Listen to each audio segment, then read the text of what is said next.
Hello everyone, my name is Jessica Fay and this is my website at thesebondsibreak.com, Trapped with a Narcissist. And today we're going to go over a post I just made.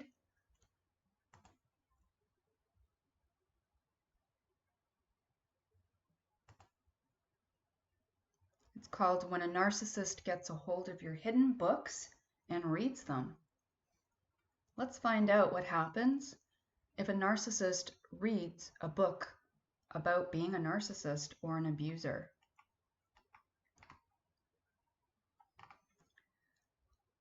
I would ask you, let me know what you think about this picture. I think that's a look we've probably all seen before. So let's get into it. After a night of abusing his wife and giving her another breakdown, the next day he was in a bad state, on his hands and knees in desperation, crying and begging her to forgive him. How do I change? I don't know how to change. Please, God, help me. Jesus, help me. If only I knew there was a way to change myself through a book, anything, I would read it. I would do it. I would do whatever it takes to change.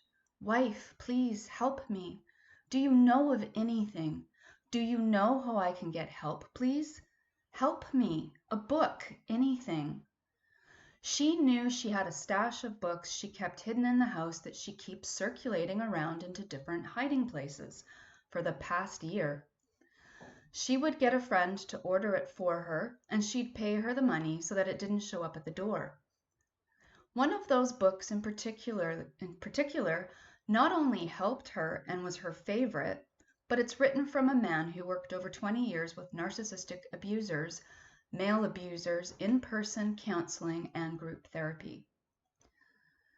This author claimed he held the key and knowledge to how narcissists get better. Could this book be the answer? Does she tell her husband about the stash of books she has? He's still in constant dramatics on the floor, screaming and crying, saying he wants to kill himself if only he had a book or something to help him. Looking back, she wonders, maybe he already knew she had books and he was just trying to get his hands on them, because she certainly knew that he refused to go to counseling and doesn't believe in psychology books or therapy.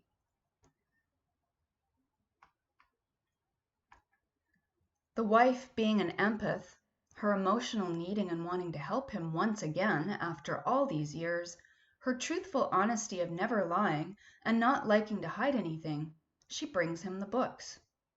One in particular she talks to him about, and he seems to gravitate to. This is the answer, he says to her.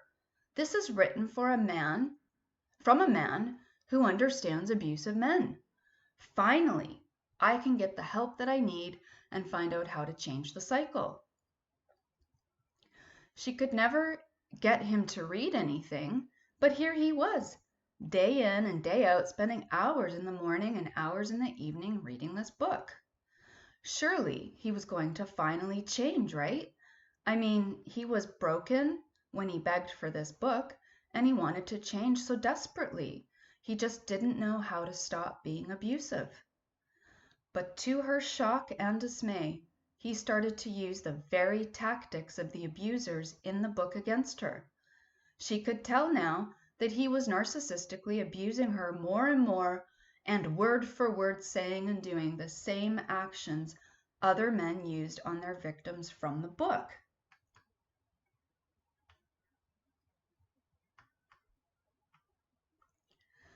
Things eventually got so heated, got to a heated point when he slammed the book down and said, "That's it, there's no hope for me. This book doesn't tell me how to change." But it did, and it said specifically how he's supposed to change. In fact, she and her husband even read some of it together. They discussed exactly what the book said on how he is to bring about change in his life and how to stop abusing her. But narcissists don't want to put any work into anything because it means changing who they truly are. They can only do it for a short time, a day, a few days, a week, maybe a month or two. Then the cycle is back. You see, the book told him that it's as if an evil neighbor came and chopped down your favorite beautiful tree in your front yard. They felt bad later, and to make amends, they came over and planted a new tree. They came over every day to take care of it, nurture it, water it, and watch it grow. They never denied that they didn't do it, and they took every chance. They never denied that they did it, and they took every chance they could to pay back double what they had done. This tree wasn't going to grow overnight. It is going to take time. So he was saying that a truly sorry abuser who truly wants to change will go to great long lengths to fix the damage he has caused, knowing that it will take lots of time. He also said that only abusers who want to pay back everything they have done wrong to their victim double-fold for the rest of their life and who put in the work would be the ones who would change. They have to own what they've done and who they are and do everything to try to make all of what they took from that person right again, even if it means to never see or bother that person ever again, if that is their wish. They need to stop the abuse the same way that if someone were to walk in the room, they could so easily stop, put on a calm smile, and speak logically, sane, and rational. He said this always proved their being abusive was a choice.